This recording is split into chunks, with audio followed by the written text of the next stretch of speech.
Good Hey, evening. hey. Well, go ahead then. Well, hey, how you doing? I am Pastor Phil, and welcome to Victory Talk with Lady J and her girl Key. So, how's everyone doing? This is the marriage edition. This is the marriage edition where we just, as couples, sit back and just come on and just conversate about things in married life. Amen. Lady J, come on. Well, you cut me off, so I was just gonna let you go. So You announce everybody. It ain't enough for you to he say. he did. Hey. Did he even introduce me, Sean? Like, okay, I don't know. Oh, you know what? I'm sorry. Oh, I'm sorry. So on the screen was okay. We got Lady J, we got Key, and we got my brother from another mother. There is like no other. Me, Sean Noble.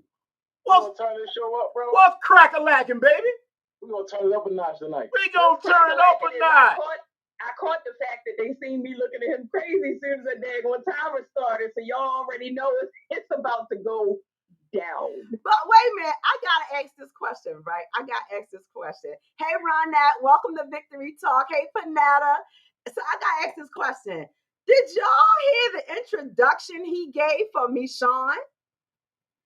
This my wife, Lady J. And this a girl and Key. The And other one on the here. screen we had my brother from another mother. Listen, you right, Jack. You right, sis. I'll do the introductions. So we have my wonderful wife, Key. We have the beautiful Lady J. Then we got the world-renowned, one of the greatest of all time, the man, the one and only, Pastor Philip Miller Sr. How you doing, brother? I am doing well, thank you, everyone. You know what? Okay. So All y'all right. can already see this show gonna be a little bit off the chain. It's a little bit off the chain. It's the first show of the year, y'all. So y'all just rock with us. Y'all, if y'all not new to Victory Talk, the marriage edition, so y'all already kind of know that it gets a little crazy. So just bear with us. We are talking about emotional wellness in your marriage tonight. So that's one of, that is our main focus. And so with that being said, I want to, just say this is not part of my opening, but what I want to say is how important laughter is to your psyche, your emotional wellness, to just overall your life, yourself, your marriage. Listen, if you're not laughing in your marriage, if you can't make light of some stuff in your marriage, you need to check some stuff in your marriage. Because it take a full-time job to keep these guys on the straight and narrow. So I'm just trying to, let y'all know that it's important to laugh. It's okay to laugh. Shoot, laugh at yourself if you need to. Well, not if you need to, when you need to. Right, Key? Yes, absolutely. And so we just want y'all to text somebody, call somebody, tell somebody Victory Talk is on. It's the marriage edition, and you have no idea whether or not your blessing and for your marriage is right here tonight. We're gonna drop some nuggets, some knowledge, and some wisdom. It's 17 years right here, y'all. 17 years. We've been together 18 years. Wow. Yes, yeah. I normally trade cars at 4 years. He is an 18-year survivor, Lord. And I don't know, y'all. I don't know. But you know what? You know what? You get a car in probably about 4 years, you start cruising the lots and you start seeing what's the new model. But you have to realize, first of all, you lose half on trade-in. Oh, there it is. Then there's always all of that upkeep of that new model. So, man, what you talking about? Well, we done finally made it to the double digits, so I feel like we not, babies no more. We made it. We made it to double digits, y'all. He's still breathing for today. So that part. Well, you got past that 5-year mark. Them first 5 years, those are the hell years. And we all strive to get past those first 5 years. So what comes after the first? All right, Ronette. So you heard it. You heard it here. You got a little bit of time, boo. Hang in there. Them first 5 years. Listen, we talking about emotional wellness. In them first 5 years, you gonna feel like, Lord, what did I do? What did you let me do? This man you sent to find me, because you know what? Ho. You making it all sweet. Let me tell you the truth. In them first 5 years, there was a time I was laying in the bed and said, how can I set her on fire and not get caught? That's the first 5 years. Oh my Lord. And then what he didn't tell y'all is within that first 5 years, we were both in the bed one night. We had some heated fellowship. Okay. And like we was not talking to each other. Don't even blink in my direction. And then in that season, we were in a full-size bed. We was in a full-size bed still, right? Yeah. We were in a full-size bed. Queen-size bed. No, we hadn't gotten the queen yet. Okay. No, we was in a full-size bed. Same difference. And so, in a full-size bed, you're going to turn over and you turning over to each other. You got to breathe. You got to learn to get along. You got to learn how to get along. But you got to breathe on each other. You can't, if one of y'all cut the cheese, come on now, let's keep it real. If one of y'all cut the cheese, you feel like you're going to vomit in your own mouth. it gets that kind of bad. But this night we had heated fellowship, okay? I was livid with this brother and he was hot with me. Both of us were laying in the bed trying to figure out how we could kick the other one off the bed without them realizing we had kicked them off the bed. At least y'all was still in the bed, because over here somebody was on the couch. And it wasn't me. Like you put me on the couch, I volunteered. You did. Right. I think you knew it was safer down there. See, let me tell you something. I ain't trying to go to jail. Let me tell you something. I've always said, you ain't going to put me out the bed that I paid for. That ain't going to happen. I'll go voluntarily, but you ain't going to put me out. We done seen many of these shows. So you went voluntarily? Sir, I blacked out. I don't know what happened. I don't know why I body slammed this, sir. You ain't want to feel that wrath. I believe that the sofa, the man cave, was all created for life-saving measures. Let me tell you something. When we bought the house, life-saving measures. When we bought the house, I took a preemptive strike. I got me a big flat screen and put downstairs. There's a PlayStation downstairs. Wait a minute, hold up. I made my dog house right. And you know what? She won't put me in the dog house because he just gonna go down there and have fun. Hold up. Let's set the record straight here, because y'all know how they like to stretch the truth. Yeah. Let's set the record straight. I bought him the big flat screen TV. Yeah, I got her to set my stuff up for me. The flat screen TV. And so that's player right there. That's player. That's player. That's real player stuff right there, player. When you can get them to hook your stuff up, that's real player stuff there. Y'all already know. We ain't even got into it yet, but Miss Victoria said, Lady J, you know what I told you earlier. My husband is on the curb waiting on one of his children to pick him up. She said, I wrapped him in several blankets. I'll tell you right now. You know what? We had a heated argument one time, and I left the house, and this is before we weren't even married yet. I walked a long way. Next thing you know, her father pulled up next to me, coming down the road. And I'm like, what you doing? He said, man, I'm taking you home because you ain't leaving. You ain't coming up my house. So you go head back home and y'all situated.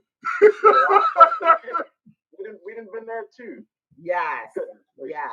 So let's get into our topic. We wanted to talk about emotional wellness in your marriage. Although October was, Emotional Wellness Month, we were kind of on a little break, so we didn't get to, have this conversation with you guys. So we want to talk about this topic tonight. So while taking stock of our stress levels, it's an excellent time to make some changes to Emotional Wellness Month. make some changes that we kind of hear about during the Emotional Wellness Month. Okay, and so there are so much information and so many different resources. But when you think about these, the resources, a lot of times you hear, we're talking about emotional wellness where it concerns you, yourself, and I, me, myself, and I, where it concerns Jackie or, Key or Phil, we thinking more on the what about me. I think it's important, and I think both Key and I felt this was important that we talk about emotional wellness in the marriage, because you guys know that if things ain't right in your marriage, listen, I don't care how good stuff is on your job. I don't care how good stuff is with your girlfriends or your man friends or whatever. If things ain't right between you and your spouse, ain't nothing else right. I don't know about the rest of y'all. I can't operate. I can't, I don't function. I don't get to sleep well. You know what I'm saying? I'm thank you, Jesus. I'm beautiful and I don't have a whole lot of blemishes and breaks out in my skin. But some people have skin issues and he looking at me like some people, it affects them, their skin, it affects your stomach, and it just takes on so many different, forms. So it's important to make sure that emotional wellness is being attended to and cultivated within your marriage. I'm sorry, go ahead, sir. Well, that's what we talked. That's what the sermon was on this past Sunday, being in alignment. And when you and your spouse are not in alignment, stuff just does not go right. Yeah, it don't. Stuff don't go right. So with COVID-19 still hanging in the balance and the day-to-day struggles of life itself, we want to talk about emotional wellness as it relates to marriage. And so when you are emotionally intimate with your spouse, we're going to talk about being emotionally intimate with your spouse right now. You may feel as if you can see into the other's soul, knowing their hopes, their dreams, their fears, and understanding them at a deeper level. Having a strong emotional bond in marriage relationships is important, and it really is worth the effort. I did a little research behind this, and I kind of wanted to have a real clear understanding of what emotional intimacy really, what it really detailed or what it centered around. And what I found is it says it's generally defined as closeness in which both partners feel secure and loved, and in which trust and communication abounds.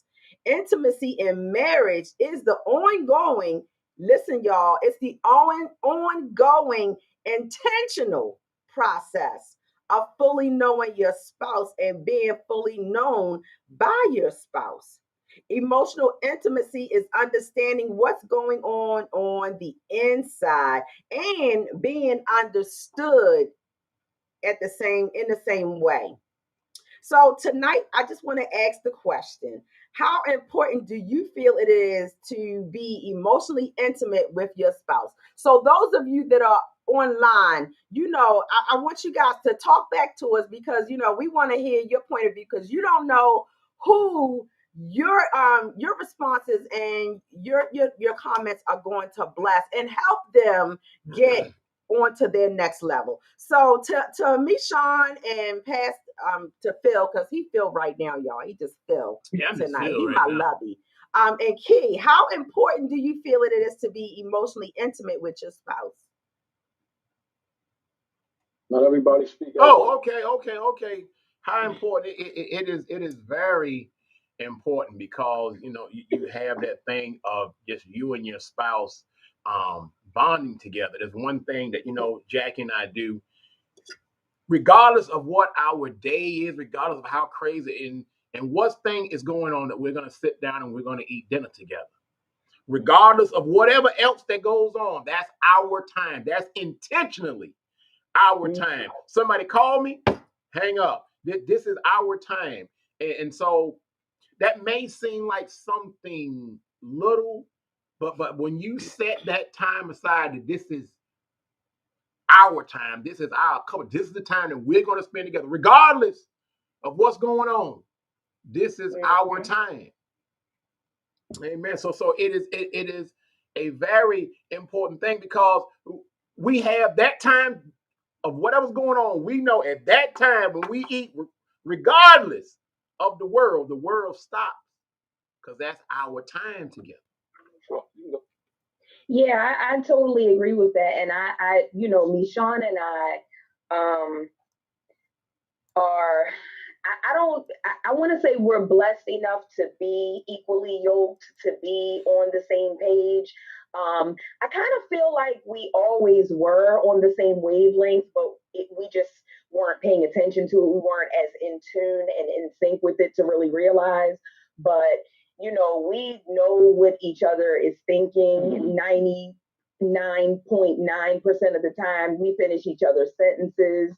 It's creepy sometimes. We just, it's ridiculously creepy. I mean, to the point where you would think we would be used to it by now, but you just can never get used to having a thought and then having somebody say it out loud, and then you just be like, I literally was just thinking that. Yeah. And so I feel like that's a huge part of being emotionally intimate, because we know that it's important to have that physical aspect, that physical intimacy, but the emotional intimacy is just as, if not more important than that, because once you get older and parts stop working, or you too tired, or you don't feel like it, or whatever, I knew it was coming. I knew it. Once you get to that point, eventually, whether you 75 or 95, you have to have something to fall back on. You have to, be friends first, and, communicate and do all the things. So yeah, I feel like it's tremendously important. I think I love that. First off, I'm sorry, Key. I can't let you slide on that one. Listen, y'all, if parts stop working, you better visit the urologist. They got help for you. Hey, look, one part stop working. You got the finger. Don't do it. You got the palm. You got some stuff to use. My man. Oh my gosh. Honestly, I really feel as though that's one of the biggest things in any marriage. We haven't been as married as long as some people have been, but 10 years is a very long time to go through things, to grow with each other, to learn each other. And I tell people, like my friends who aren't married or going to be married eventually, that when you know somebody, they're from the top of their head to the bottom of their feet. That gives them the reassurance that they're safe. They know that when there's nobody else that can be there for them, you can be there for them. And knowing that, it's nothing like coming home after a long day and it feels like the world didn't beat on you. You got bad news on Monday, you got bad news on Tuesday, but you have somebody who knows you, who's gonna just rub your shoulders or just whisper in your ear and say, "Baby, it's gonna be okay no matter what." And I feel as though that's more important in any marriage, that and communication than anything.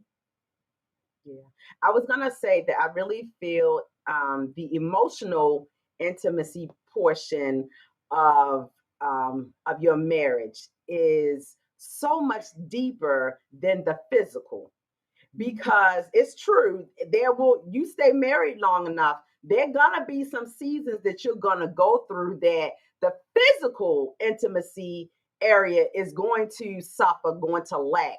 People have surgeries, they get ill, various different things, come into play, take over, when you have small children, whatever it is, some things, there are seasons that you're going to go through that is going to impact your intimacy, your physical intimacy. But when your emotional intimacy is in sync, when you're emotionally in sync together, it's doing the tango. You're in sync together, you're moving together, just being able to operate on one accord, everything. And I'll be the first to say, listen, marriage is not for the faint of heart.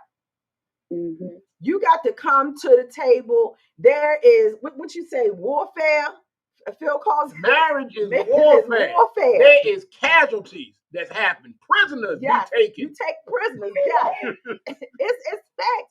But you've got, if you are emotionally in tune with one another, and being emotionally in tune with one another, I care about his heart. I care about his feelings. I care about, it makes me take it makes me, be careful on how I say some stuff.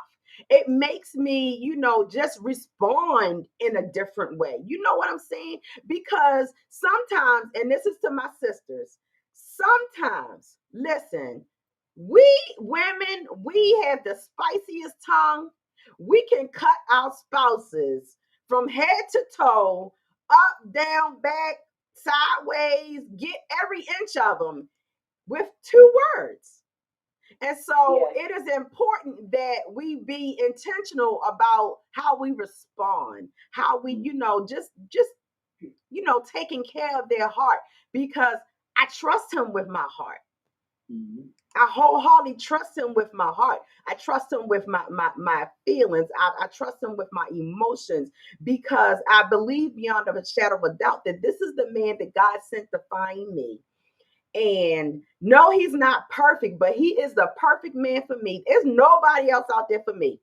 Okay? Because ain't nobody else gonna put up with my kind of crazy. That part. Oh yeah. They crazy. Go ahead, Key. They crazy. They crazy. They all crazy. We had some comments. All women are crazy. They may be different kind. They may be white ones. They may be Chinese. They may be Filipino. They may be fat. They may be skinny. They all shapes and sizes, but there's only one crazy. So we had a couple comments. You want to get them, Key?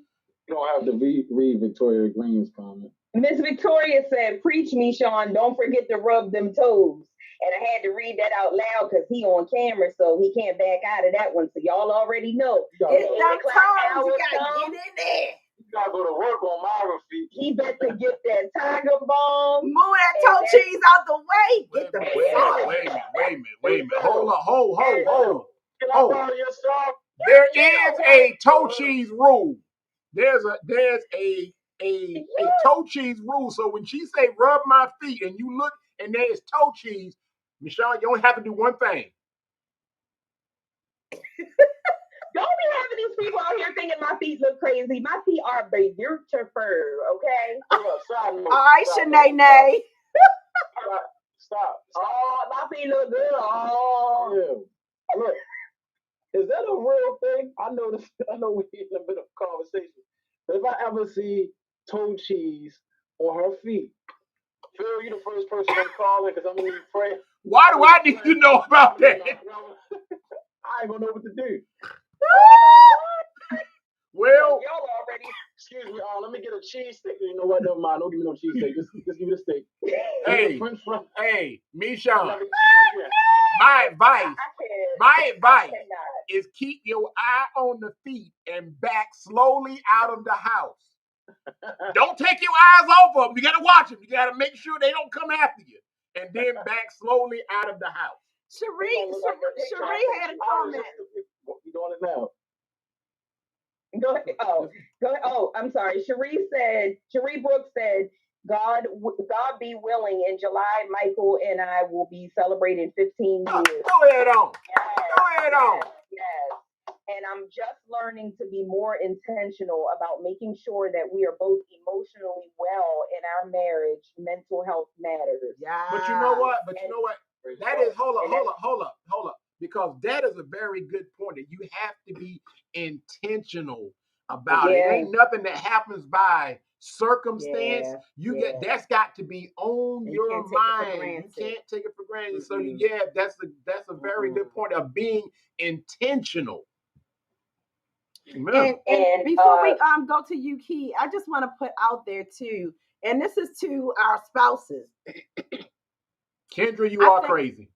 I'm just letting you know you are crazy. I think it is important that if you find that you are in a dry place if you are in a dry place and you feel like that your emotional needs are not being met and your marital emotional needs are not being met, there is nothing wrong with taking your spouse, your husband, your wife. There's nothing wrong with, sitting them down and saying, baby, we need to talk, because sometimes, and this is more, I think this is more towards the women than it is to men, but they have the weight of the world on their shoulders. They have the weight of the world on their shoulders. That their jobs are beating them down. It's becoming harder and harder to stay alive as a black man in this society. It's hard out here and for then him. children, it's like a whole multitude of things that are, weighing them down. They're not just concerned. It just listen. It just registered what he said. Oh my Yo, God. we be trying to be serious. I'm a little slow. I'm looking at him. I'm looking at me, Charlie. He's getting ready to go. You missed it and you kept talking and we like stuck. I got tears in my eyes. I'm done. Oh. Oh my But God. yes, it is important. So, It is it's important. Y'all a whole hot mess. It is important to, verbalize what it is that when you're in a dry place. Don't just stay there. Don't just, yes, we're gonna pray about it and we're gonna trust God. But we also have to be, active. We've got to, do what you gotta do. But and you know what? On that note, like we didn't even have this in here, but since you mentioned that, and it's part of this emotional connection that we have.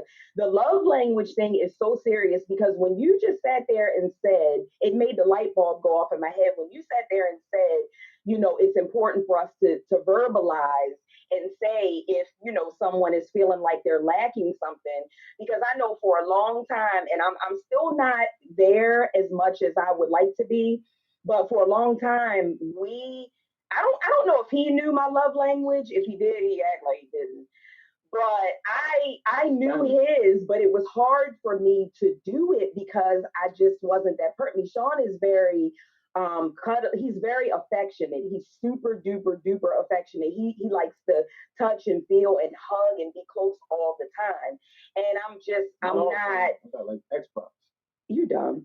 I'm just not, there. And so trying to meet him where, we just gotta meet each other where we are, because if we're speaking different languages, then we're not in sync and we're not being intentional about those things. So now, I just try to be more aware of when it's happening, or things that I can do to try, even if I'm not all the way there, to try to kind of like meet him at the halfway point. Yeah. Because we want to be fair and we don't want to be selfish in this. You cannot be selfish in your marriage and expect it to survive. You just absolutely cannot. Oh, you just dropped the nugget right there. You just dropped the nugget right there. When she say fair, for all my fellas just get married, remember fair is 70-30. Remember that. 70-30. You gotta be careful with that. You know what? I'm telling you right now. Oh my gosh. I get half the block. Hey, Lisa. Lisa said, I told y'all the men were going to cut up, especially Phil. And Miss Victoria said it is important to verbalize. Failure to do so will cause resentment. Yeah. Absolutely. Yeah. So we going to try to, I don't know how far we going to make it, y'all. We halfway through already and we ain't even made it to question 2, but this is what we do. Yeah. All right. So we're going to talk a little bit about mental health status. So happily married couples enjoy better mental health status, according to researchers. They fall sick less often, have fewer instances of depression and anxiety, and suffer less from loneliness and feelings of solitude. That's big. Like before, we were researching for this. I don't think that we all realize the effects that these things, have on our physical. And so the question is, how do you feel about that statement? Is it hard to believe that a marriage can actually have these physical and mental effects on your emotional health? Yeah. Oh yeah, definitely. Drive you crazy. Start having all kind of health issues. Mm-hmm. Yeah. Especially when they start cooking and you starving and your stomach hurt. But sometimes I believe that they trying to kill us. I said that for a reason. Big sis. He said that with check your lunchbox. He said that with the straight face.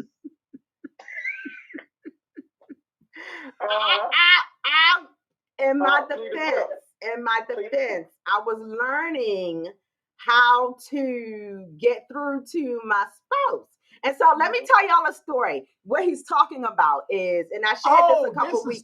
This is the story that, this story could have went two ways. Yeah. The other way, Victory Talk wouldn't even be on the air right now. Victory Talk wouldn't be on the air right now. We might have been married maybe 2 years, because we was on Blackfoot. We may have been married 2 years. And so we were having heated fellowship, because like we said, them first 5 years, whew, you learning how to do battle. You learning how to, what you say, Key? Stomp on cakes, hop out the car in the middle of traffic. Yeah. Walk 20 miles. Gary sleep outside on the park bench. Yeah. You learning how to bandage wounds and all that kind of stuff. Them first 5 years, don't let nobody fool you and tell you that, you on in honeymoon land, and everything is going to be wonderful and everything is going to be good. Listen. Them first 5 years, maybe them first 5 to 7 years can be your hell years. And you got to learn how to navigate the waters of marriage. So this is what was going on. Pastor Phil wasn't Phil, because he was Phil. Phil wasn't listening to me. Let me tell a story. Phil? Let me see. I'm gonna put this out there now. This is one of my homeboys that I went to high school together with. And he actually gonna put my middle name out here. Ooh. He ain't got it right, but he actually gonna put my middle name out there. Raymond, when I come to North Carolina, I will be paying you a visit. And matter of fact, I'm gonna be preaching in North Carolina coming up. So I will be paying you a visit, bro. Hey, Pastor. You all right? So let me tell this story. We were not on one accord. We were not in sync. We were not, we just were not. We was on two ends of the spectrum. We was in the same book, but we wasn't even on the same chapter. It was just bad. It was rough. At this point, we're empty nesters. The children, the older children were grown and out of the house. So we don't say I'm sorry now, bruh. the older children were out the house. So it was pretty much him and I. We were just, trying to get our feet, together in sync. But he wasn't getting it. And I'm one of those people, you can say I'm a little mouthy. Okay. I'm mouthy, strong, opinionated. I'm all of that, okay? But that's why he loves me. But he had really done something to hurt me, but he just wasn't understanding. I don't care how much I talked to him or how much I was trying to explain, he wouldn't get it. So Pastor Phil had this red lunchbox, and anybody knows him, knows that he loves to eat. And so from the door, I've always been that wife that I breakfast, lunch, dinner, I'm ironing clothes, all of that kind of stuff. So when I packed his lunch, he was working night shift, y'all. I packed his lunch with each one of his containers had a note in the container. It was just the note saying what I needed to say, and I needed it to have the impact that he really understood how deep I'm willing to hold back your food. I'm willing to cut off Not just sex, but I'm cutting off your food, okay? And so I packed his lunch container, and all of his containers inside of his lunchbox had little notes in it. And I sent him off to work with his lunchbox of notes. Needless to say, he got the point. He got the point. But let me say, there was a second lunchbox in his trunk of his car. So he did not go without eating. I did feed him. But on that last note, after he had got the point, is when he found out that he had food in his car. But let me tell y'all, I'm so glad he was working overnight because he was going to kill me. You know, really, I was working a warehouse job. I had done touched 1,000 boxes, and I go get to my lunch, and there's these notes. Boy. I said, and you know what? I said, I'm going to read them. And each one I read, I got madder and madder. But that's how it be. It did sink in. Mm-hmm. It sunk in, and I understood. But I had to tell her, don't you do that no more. Don't you ever. There was no need to do it anymore. Point taken. Point taken.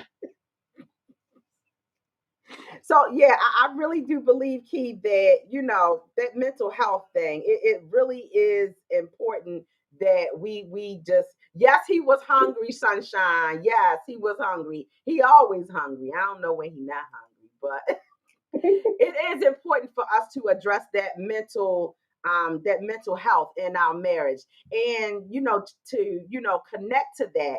It's important to be on top of the mental health in your marriage, but it's also to support the mental health in your marriage. You have to be aware of your own personal mental health. You have to take the whatever measurements that you need to do to make sure that Jackie is mentally healthy and going in the direction that I need to go in. And when you're not, it is okay to get help. It is nothing. It doesn't make you weak. It doesn't say anything about you. It says that you are strong enough to know that you need to take care of some things. And the same thing with your marriage. When there is a disconnect in your marriage, and if you get on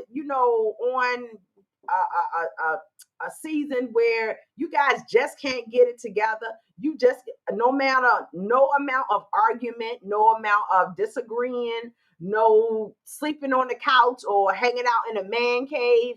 Ladies, no shopping therapy just is not helping.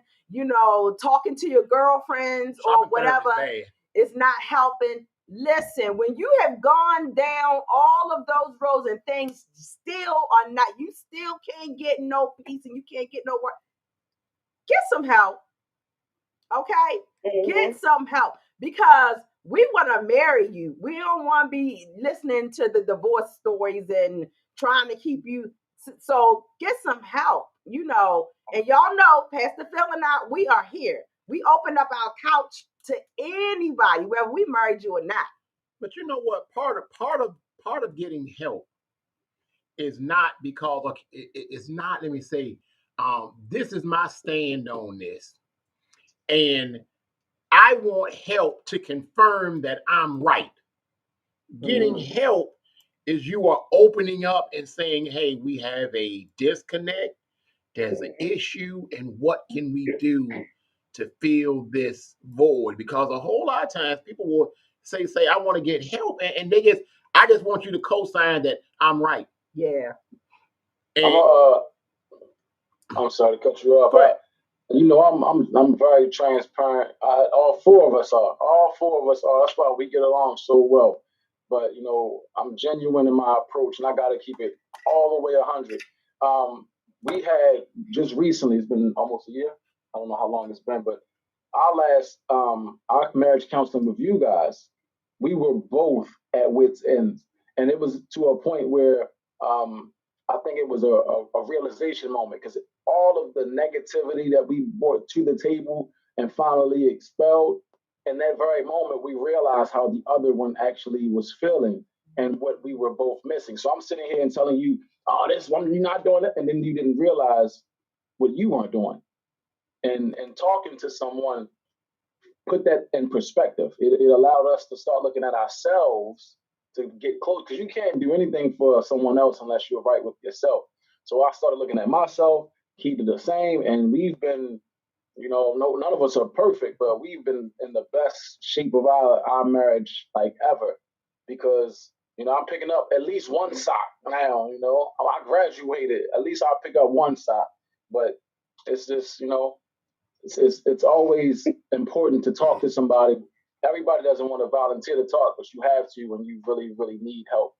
Reach out, friends, family, passive fear. Especially seeking out help before things get to the point, because I don't even think that he and I realized that we were to that point until that moment we sat down and all hell broke loose. The explosion just happened. And, so if you notice things early on, don't hold them in and don't seek out, like Lady J said, talking to a therapist, talking to a counselor. If you can't talk to each other, I'm telling y'all, like it saved our marriage because we were not hearing each other. We were like, it was crazy. I can't even explain it, but like I would think I'm verbalizing whatever, and he would think that he is, but we were not getting it like at all until that moment. And so yeah, that's definitely important. Remember why you got into it in the first place. Yeah. Just remember that's important. And I caution everybody, and I don't care how long you've been married. This is whether you just got married, Ronette, January 1st, 2022, or Miss Victoria married for 32 some years. It doesn't matter how long you've been married. I'm going to drop this on you. I encourage you, don't go to your family when you're having issues with your marriage. Don't go talking to your mama. Don't go talking to your sister. Don't go talking to your brother, because what happens is that when you and your mate work things out,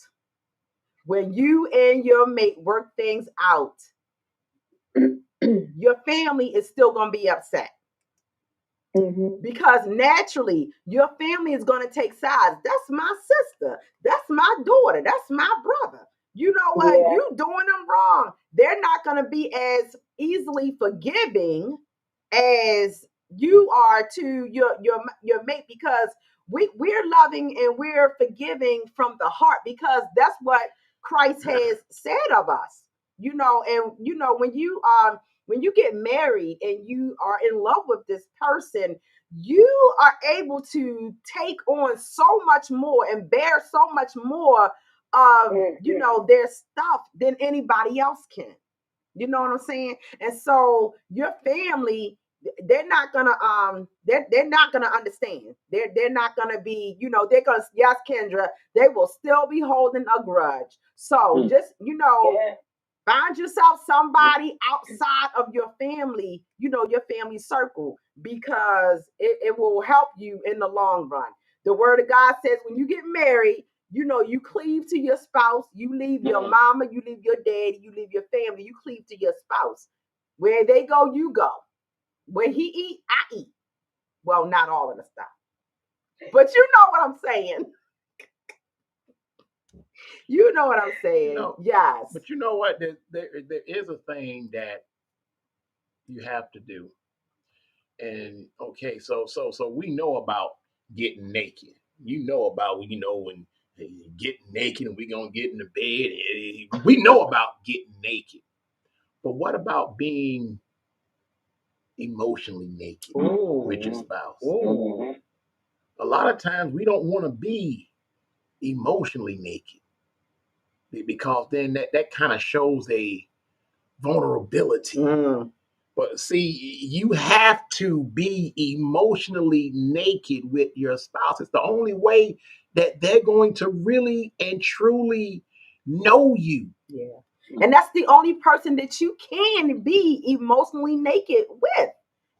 Mm-hmm. And I hope you guys understand what we mean by emotionally naked. Like, listen, snot, cry, eyelashes, one-sided, whatever, hair might be all over the place. You know, it's really expressing or, you know, letting you know how I feel inside, you know, just pouring it all out with him. Everybody, you can't do that with everybody, but when you give it to your spouse, you're connected on a whole different level.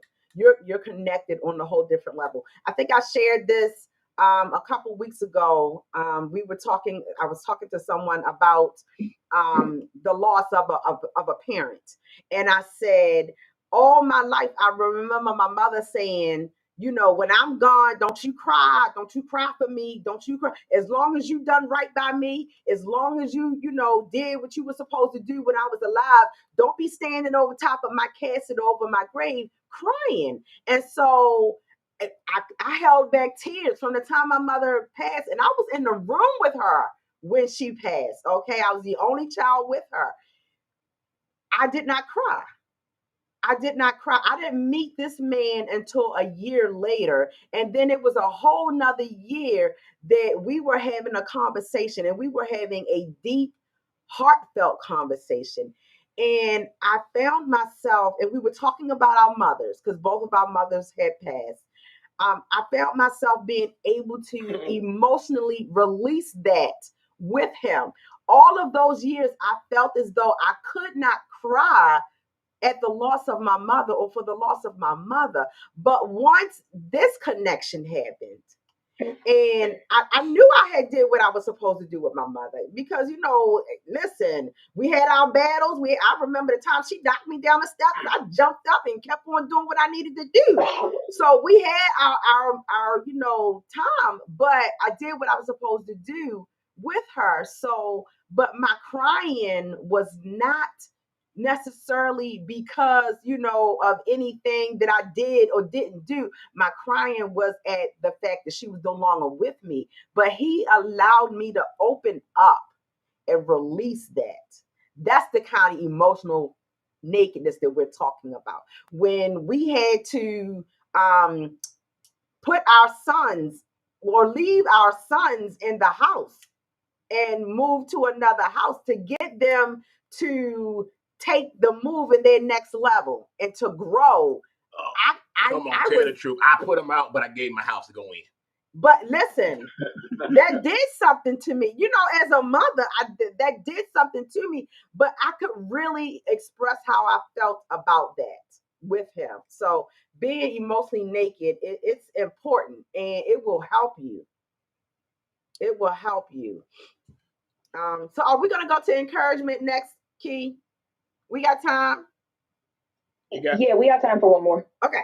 Encouragement and praise versus criticism and nagging. Happy couples use encouragement and praise as communication tools rather than criticism and nagging their partner to do something. So my question is, what is your approach? Do you think it is more difficult to use praise and encouragement versus criticism and nagging? What do you do to get done what you need to get done?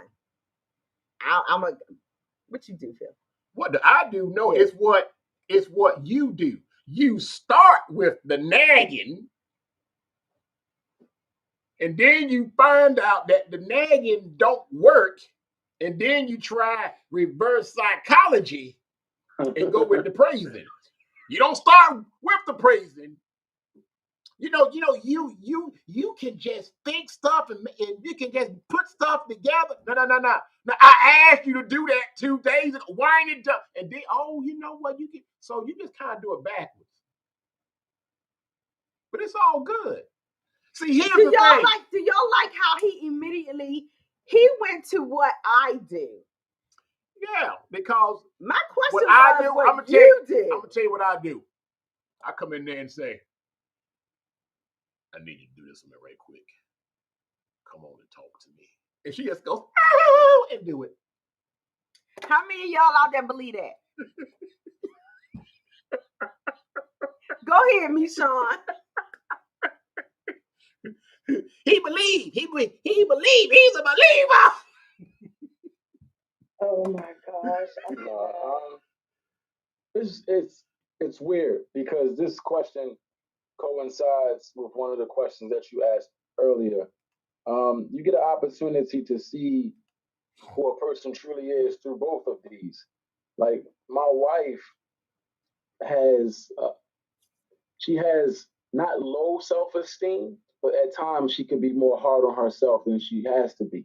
So I make sure I not to criticize. I learned that it's one of her traits. So me criticizing wouldn't help the situation. So as much as I possibly can, I give her praise every day. I tell her how beautiful she is, how smart she is, how funny she is. Because if we don't build up each other, the world's already out to break us down. I find myself nagging sometimes, but it's not directed at her. It'll be something like we were just having this conversation. It's funny last weekend. We were talking about food. She got me over here on this diet, and it's hard for me. I love to eat. I feel you, brother. All my life, I was an athlete. I love to eat. So she gave me the plate, and it wasn't. It was enough on the plate, but it wasn't enough to what I'm used to. I want a mountain of food, but that's not what I need. So I'm nagging. I'm talking about, oh man, this is like an appetizer, and it's crazy because after a while of that, it kind of hurt her feelings, and we went through the couch for 2 days. I'm not gonna say nothing to you. You're not gonna say nothing to me. Actually, it wasn't even 2 days. It was one night. But that's not gonna get you anywhere. So find your own criticisms, nag on yourself, and praise your mate, because eventually, she you laughing. I'm very serious. Nag on yourself, because I'm telling you, it's not gonna get you anywhere to keep nagging, brothers. I don't know about the sisters. Y'all gonna do nagging. Y'all gonna do what y'all do. It wasn't, but he not telling the whole story. They never do. Because of that. No, they don't. I told my side. That's my side. Yeah, that's true, but that's not accurate. It's three sides to a story. I told my side. What had happened was the reason why I got mad is because I sent little Michon to ask him how much food he wanted. He specifically gave me a number. I gotta interject. In which I prepared. I gotta interject. And then he came to the table and said, "Oh man, I'ma still be hungry.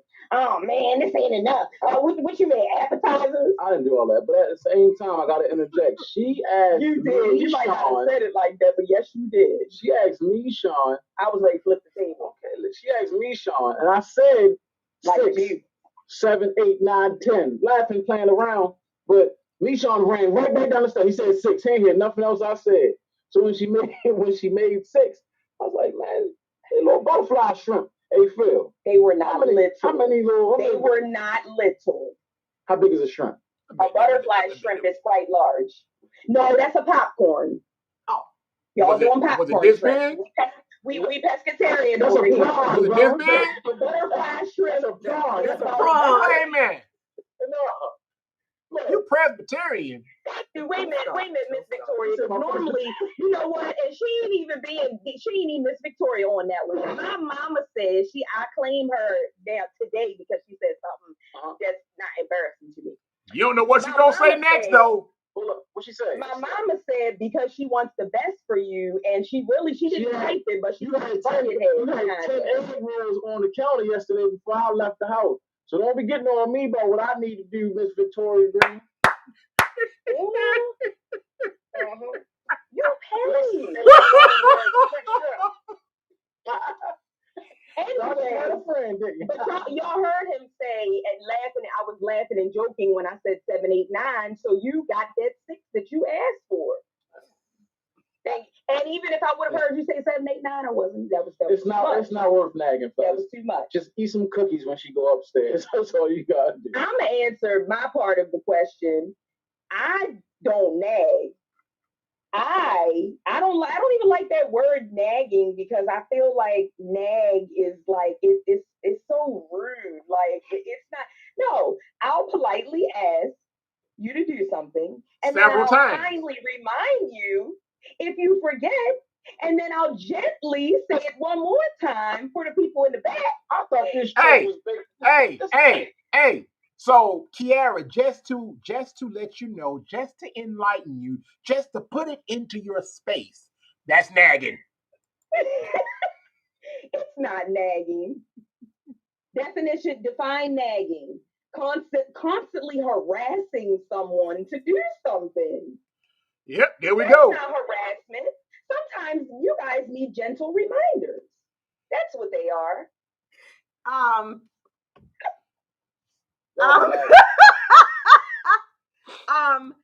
So you know what? let me say this, little sister. Yes, all of that, yes, we are nagging. However, it's for their own good, it's for their benefit. And usually it's because we definitely do. We want the best for our spouses. We want the best for them. So, and I don't know about anybody else's spouse. My husband got 1,001 things on his plate a day. And is he going to forget what it is that I've asked him to do? Probably 99.9% of the time, yes, he's going to forget it. So I feel as though it's my job and my duty to remind him, to help him. He reminds me, don't you cut me off. Don't you cut me off. He reminds me, and when I need to do something, yes, Derek. Derek says, we get it. Say what you got to say, then move forward. But y'all, okay, so when we say what we got to say and move forward, y'all still forget. I've been asking, it took me a month to get dates. Gentle reminding is not nagging. That's right, Mama Sugar. Thank you very much. That's all I'm saying. Well, here's the thing, though. But because you ask 20 things in a day, something gets pushed out. You need to limit your request to 5 a day. After you go over 5, I lose something. You can't. In my defense, I'm just saying that if you want to call it nagging, gentle reminding, whatever it is that you want to call it, mine be, I don't fuss about trivial things anymore. Like ever since we got past that point, I'll pick up the socks or I'll kick them to the side or I'll put them underneath his pillow or something so he can smell them funky in the middle of the night if he left them somewhere. But my nagging, back to Toji. My nagging is out of love though. Like all jokes aside, this guy has an issue with portion control. And the fact of the matter is, I'm the one that has to listen to the frustrations about the weight not moving and things happening. So I call myself trying to be helpful and help him with gentle reminders. That's too much food, baby. That's too big. You might want to cut that in half. You might want to do a little bit less, take some of that out, and I don't make and that goes back to the crazy part that we was talking about. Because if you think you sound like that out loud, you crazy. Because she definitely sound more like, you gonna eat all that? That's a lot. I think that's too much of what she's supposed to be. I like, never mind, just put it back. I don't even want none no more. Good. It works. I don't even want none. It works, y'all. I grabbed a cup of juice the other day. It looked delicious. I don't drink a lot of juice. Grab the juice. I grabbed the cup. Hey, Phil, boy, I was about to coming home, boy. I had the juice. I was about to push it. It's a whole lot of sugar. Put the water at, kid. Give me the water. Give me the water. He said it just like that too. I'm sorry. That's on camera. I need y'all husbands to understand something, okay? His mouth was all ready for that juice. I need y'all to understand the reason why, especially our black men, the reason why we are on you about what it is that you eat and you drink and that you put into your bodies is because we want you to stay around a long time. It's because we love you. We want you to be here for your families. We want to continue to make more memories. We want you to live a life that you are not just surviving in. We want you to enjoy your life. Diabetes, and we're not going to get off on that topic, but diabetes, high blood pressure, men and the gout and the joints and all that. That's why We try to help you with your portion control and your things of that nature. So, but anyway, I thought you was just trying to make sure I lived long enough until the life insurance kicked in. Baby boy, I'm 18 years in. My life insurance is already ready to go. I will be taken care of. I'm fine, but I still want you here. You ever sat in a nail salon? What? You ever sat in a nail salon? Yeah. For about an hour, about 2 hours. So you've ingested all them chemicals in your nose and in your lungs just fine, huh? But I can't have a little French fry. Okay. I see how y'all do. You said it all sugar and sweet and all of that, and I do love you and I want you to be here, but I'm just saying, bruh, you ain't leaving me with all these kids. Cause if you do, then I'm coming with you or something. She said you ain't leaving me with all these kids. You ain't leaving me, look. I do love them and I want them healthy. And what you said, all the things, and yes, all of that is important. But you better not go nowhere before these children get out the house. Well, when they get out the house, make sure you go with them. I'm being here with my dog.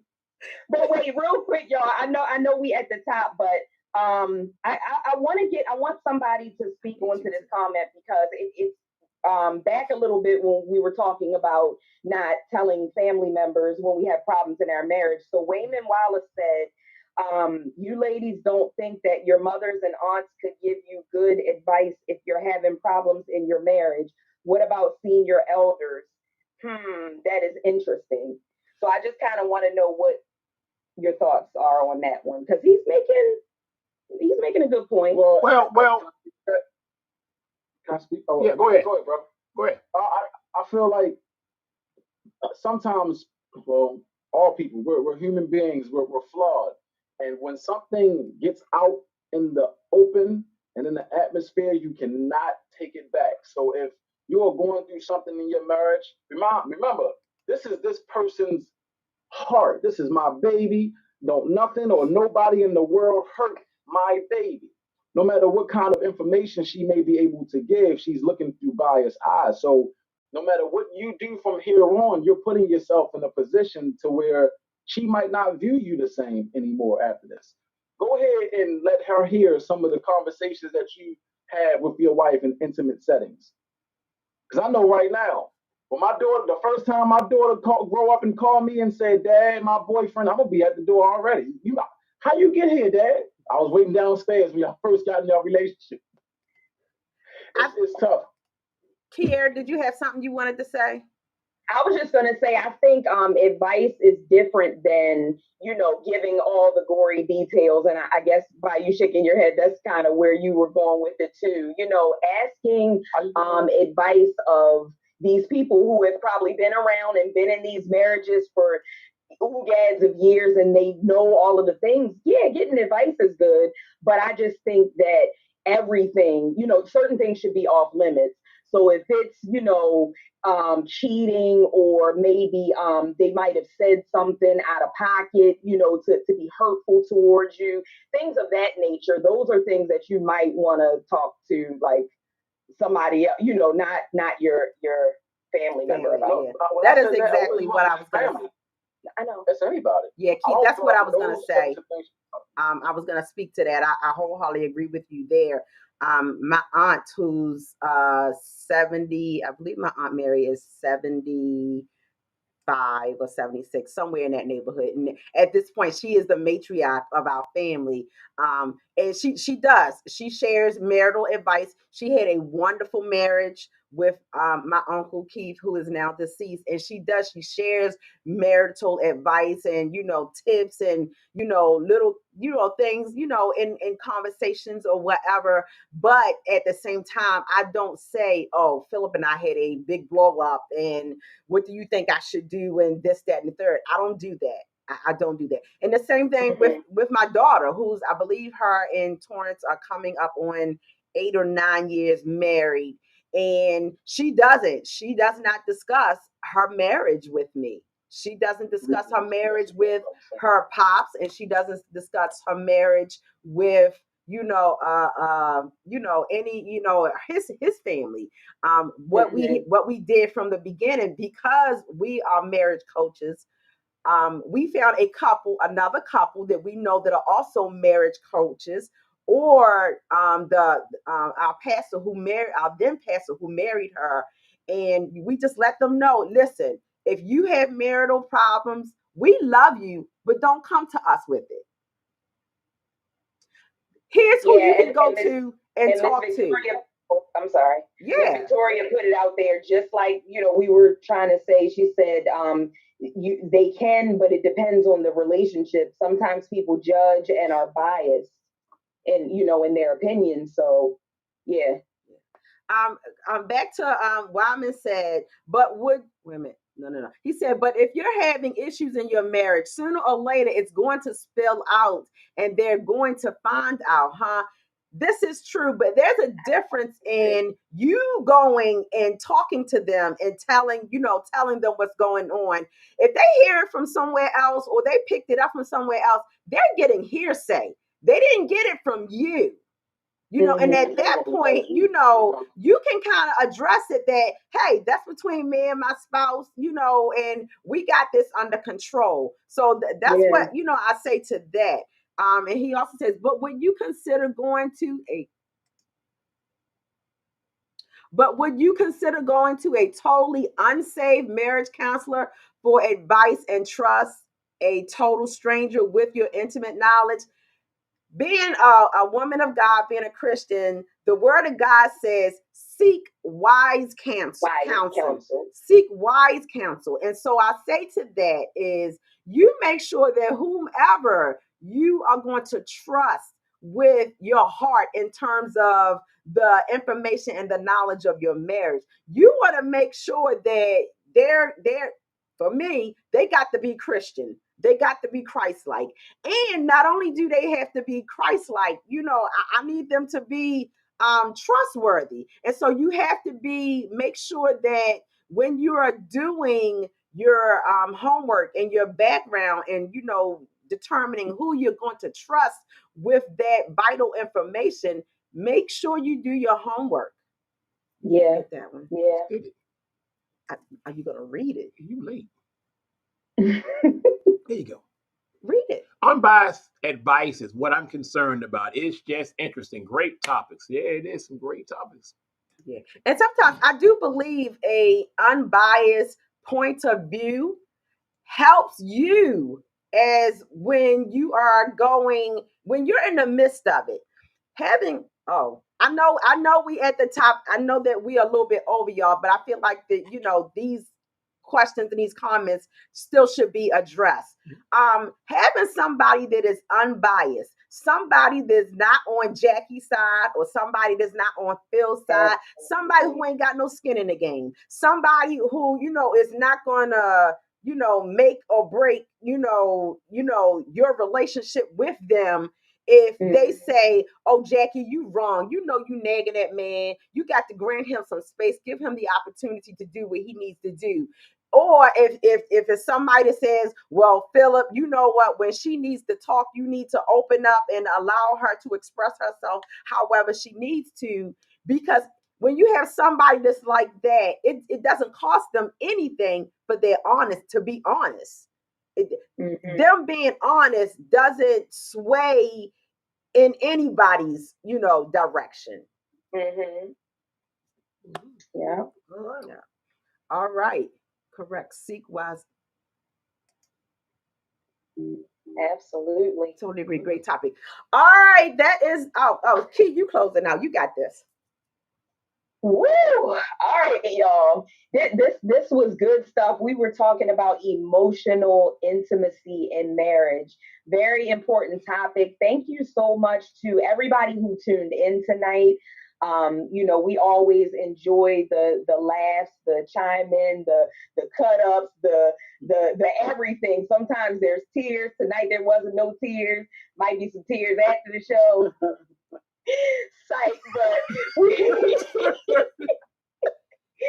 we love y'all. Thank y'all so much for tuning in to the marriage edition of Victory Talk.